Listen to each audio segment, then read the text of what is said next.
Hi! In front of me is XIAOMI 12T Pro, and today I would like to show you how you can switch on or off app notifications from apps of your choosing on this device.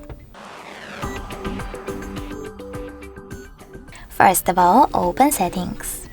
Then you need to scroll down and tap on Notifications and Control Center. Now tap on App Notifications over here and select an app from which you want to disable them, like Recorder. As you can see, after that, all notifications from Recorder are off, but you can always turn them back on by tapping on the same Now Gray switcher.